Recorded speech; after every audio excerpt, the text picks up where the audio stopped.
नमस्कार, KP news 24/7 9 बजे के समाचारों में मैं मानसी रंगल आपके साथ। पहले देखते हैं मुख्य समाचार। बिदर में त्योहार के कारण बाजार में आई रौनक। प्री यूनिवर्सिटी सहित कक्षा 9 से 12 वैकल्पिक बच्चों में 23 अगस्त को फिर से शुरू होगी। बेंगलुरु एयरपोर्ट ने जीता भारत और मध्य एशिया में सर्वश्रेष्ठ एयरपोर्ट स्टाफ। जमानत पर जेल से बाहर आए पूर्व मंत्री विनय कुलकर्णी। महबूबा मुफ्ती का बेतुका बयान, कहा अगर सब्र की दीवार टूटी तो भारत का अमेरिका की तरह होगा हाल।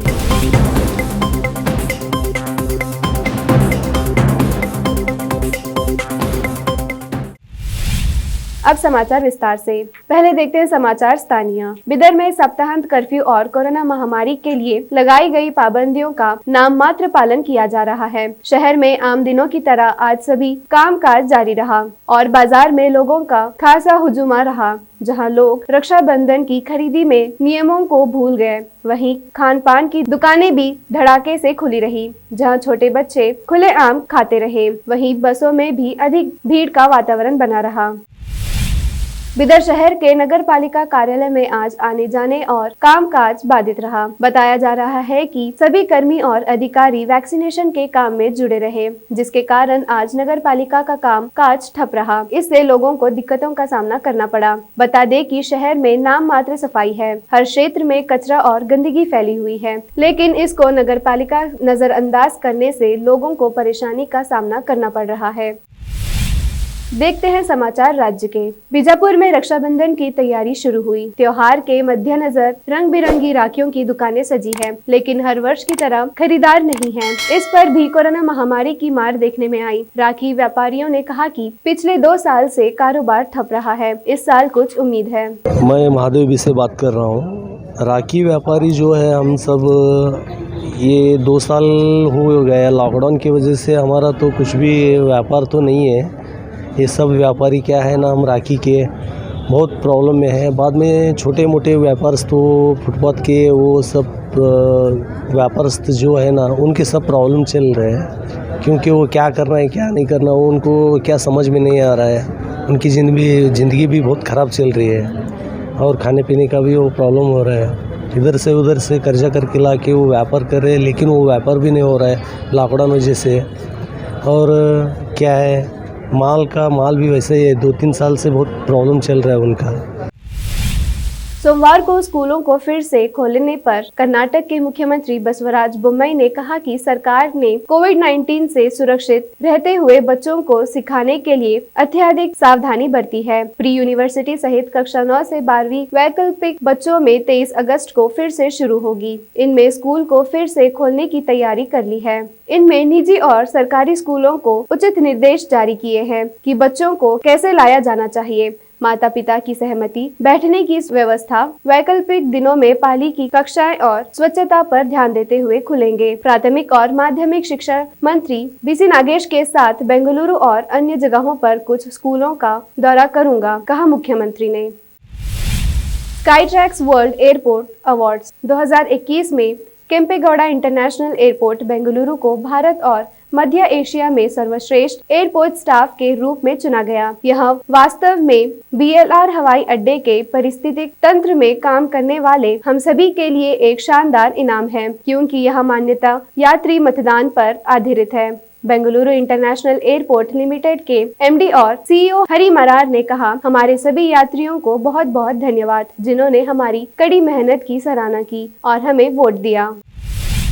पूर्व मंत्री और कांग्रेस नेता विनय कुलकर्णी, जिन्हें सर्वोच्च न्यायालय और निर्वाचित प्रतिनिधियों के खिलाफ मामलों में विशेष अदालत द्वारा जमानत दी गई है, शनिवार को जेल पहुंचने वाले जमानत दस्तावेजों के साथ यहां केंद्रीय कारागार हिडलांगा से रिहा कर दिया गया। कुलकर्णी को CBI ने धारवाड़ जिला पंचायत सदस्य योगेश गौड़ा गोदार की हत्या के मामले में गिरफ्तार किया था और 5 नवंबर 2020 से हिडलंगा के केंद्रीय कारागार में बंद था।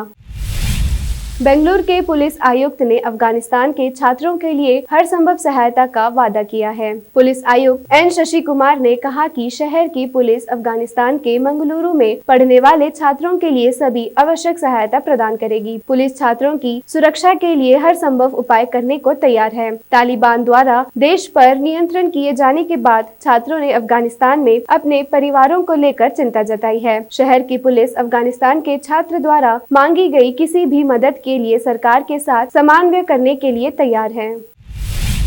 विश्व हिंदू परिषद के सदस्यों ने गृह मंत्री आरागा ज्ञानेंद्र से दक्षिण कन्नड़ जिले सहित तटीय क्षेत्र में राष्ट्र विरोधी और असामाजिक गतिविधियों पर अंकुश लगाने के लिए कदम उठाने का आग्रह किया। ज्ञानेंद्र को ज्ञापन सौंपने वाले विहिप के संभागीय सचिव चरण पंपेल ने कहा कि डीके जिले में शांति भंग करने की साजिश है। हिंदुओं पर कुछ मुद्दों का हवाला देकर हमले किए गए। उन्होंने कहा कि जिले में सांप्रदायिक सौहार्द बिगाड़ने की कोशिश की जा रही है। एनएसडीपीआई और पीएफआई द्वारा वीर सावरकर का अपमान करने की घटनाएं, पूर्व विधायक दिवंगत इडिंबा के घर एनआईए की छापेमारी, मवेशियों की चोरी, मवेशियों का अवैध परिवहन, लव जिहाद, पूजा स्थलों को अपवित्र करने और हिंदू देवताओं पर अपमानजनक टिप्पणी पोस्ट करने की घटनाएं हुई है। शरण ने गृह मंत्री से जेल में शांति भंग करने वालों के खिलाफ कदम उठाने का आग्रह किया।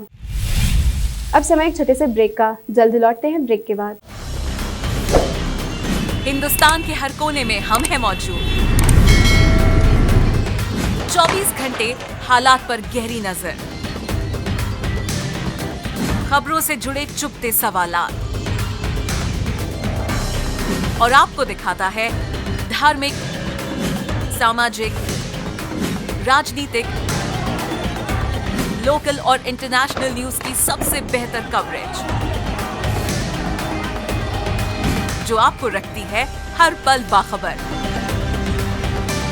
देश और दुनिया भर की खबर के लिए देखते रहें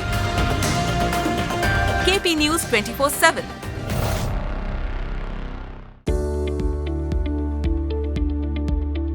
बीदर के पहले Hindi news channel KP news 24/7 के लिए रिपोर्टर, एंकर और अनुभवी न्यूज राइटर की जरूरत है।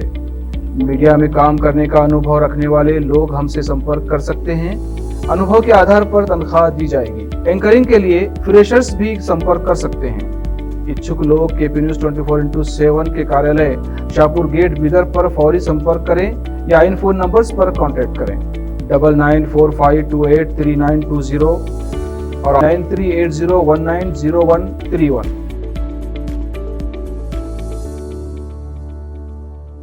नूर एजुकेशन ट्रस्ट बीदर की ओर से चलाए जाने वाला Noor MEd college Bidar, recognised by NCTE Delhi and affiliated to Gulbarga University, Gulbarga. Admission are open for the academic year 2021-22. विशेषज्ञ और सक्षम शिक्षकों द्वारा शिक्षा प्राप्त करने के लिए नूर एमएड कॉलेज में दाखिला लें और शांत वातावरण में शिक्षा प्राप्त करें। बीदर शहर में बेहतर शिक्षा का एकमात्र केंद्र Noor MEd college, Shahpur gate, Bidar. Phone numbers 9945283920, 8482221297। Hindustan के हर कोने में हम हैं मौजूद। 24 घंटे हालात पर गहरी नजर, खबरों से जुड़े चुपते सवालात और आपको दिखाता है धार्मिक, सामाजिक, राजनीतिक,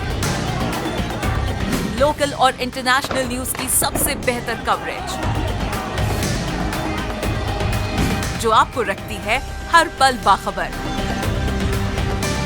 देश और दुनिया भर की खबर के लिए देखते रहें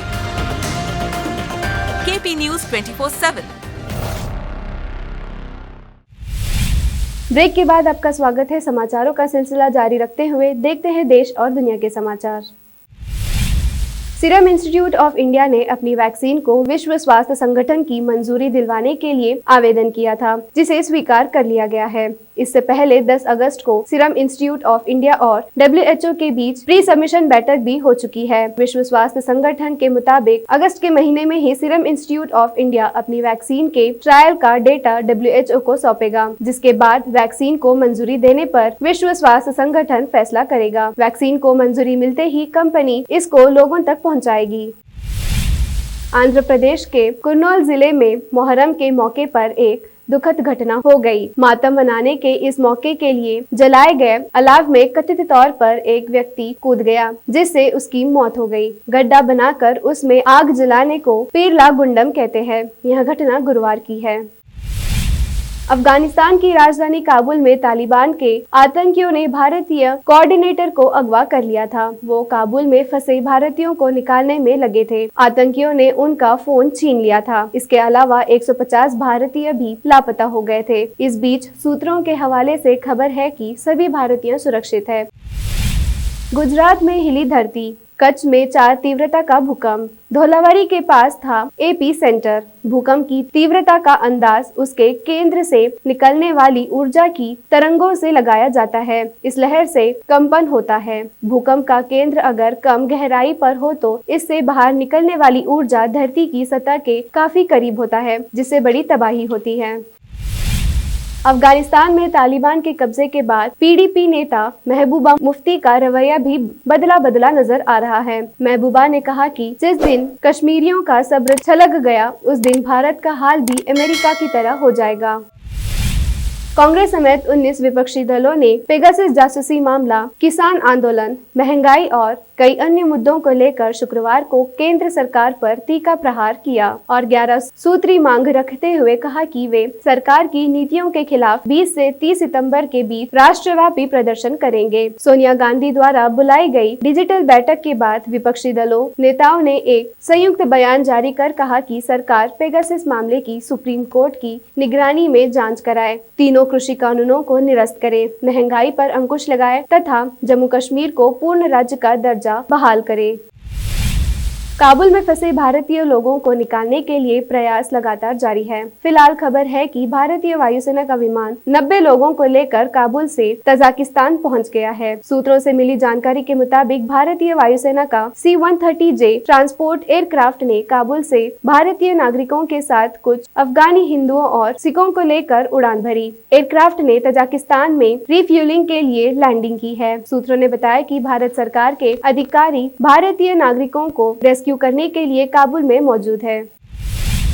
अफगानिस्तान की मौजूदा स्थिति को लेकर की आलोचना का सामना कर रहे अमेरिकी राष्ट्रपति जो बाइडेन ने शुक्रवार को कहा कि युद्ध प्रभावित देश से लोगों को निकाला जा रहा है और अब तक 18,000 लोगों का रेस्क्यू किया जा चुका है। बाइडेन ने कहा कि पिछले 24 घंटे में 5,700 लोगों को रेस्क्यू किया गया और हम अपने लोगों को निकालने के लिए हर संभव कोशिश कर रहे हैं। उन्होंने कहा कि अफगानिस्तान का संकट बहुत बड़ा है और काबुल में अमेरिका के 6,000 सैनिक मौजूद है। तालिबान ने अंतर्राष्ट्रीय समुदाय से देश और विदेश में उसके खिलाफ बढ़ती नाराजगी के बीच उसे मान्यता देने की अपील की है। साथ ही तालिबान ने चीन को खुश करने की कोशिश में कहा कि ड्रैगन युद्ध से तबाह देश में उसके शासन के तहत एक बड़ी भूमिका निभा सकता है। तालिबान के प्रवक्ता सुहेल शाहीन ने कहा कि अंतर्राष्ट्रीय समुदाय को अफगान लोगों की इच्छा का सम्मान करना चाहिए और अधिकारी तौर पर उनके समूहों को मान्यता देनी चाहिए जिसने काबुल में सत्ता संभाली है। अब समाचार फिल्मी दुनिया के। पॉकेट मनी के लिए जल्द ही मॉडलिंग करने लगी थी मलाइका अरोड़ा। मलाइका ने बहुत ही कम उम्र में मॉडलिंग ज्वाइन कर ली थी। 1990 के दशक के अंत में उन्हें वीडियो जॉकी में से एक के रूप में चुना गया था। देखते हैं खेल जगत के समाचार। भारत की स्टार ओपनर स्मृति मंधाना को लगता है कि देश के अंदर क्रिकेट में इतनी गहराई है कि कम से कम 5 से 6 टीमों का महिला IPL कराया जा सकता है, जिससे भारतीय टीम की बेंच स्ट्रेंथ भी मजबूत होगी। 25 वर्षीय मंधाना ने कहा कि T20 लीग के आने से पुरुषों के गेम में घरेलू खिलाड़ियों की क्वालिटी में सुधार हुआ है और यही महिला क्रिकेट में भी हो सकता है।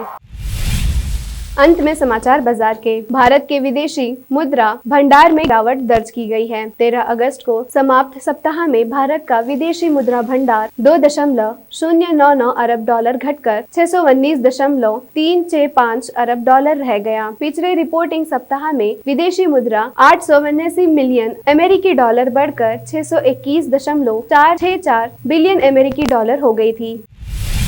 फिर से एक नजर मुख्य समाचारों पर। बिदर में त्योहार के कारण बाजार में आई रौनक। प्री यूनिवर्सिटी सहित कक्षा 9 से 12 वैकल्पिक बच्चों में 23 अगस्त को फिर से शुरू होगी। बेंगलुरु एयरपोर्ट ने जीता भारत और मध्य एशिया में सर्वश्रेष्ठ एयरपोर्ट स्टाफ।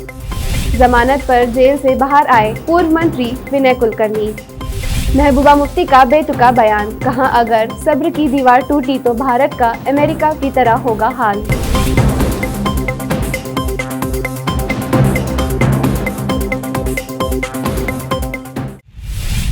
केपी न्यूज में फिलहाल इतना ही। देश प्रदेश के समाचारों के लिए जुड़े रहिए केपी न्यूज 24/7 के साथ। धन्यवाद।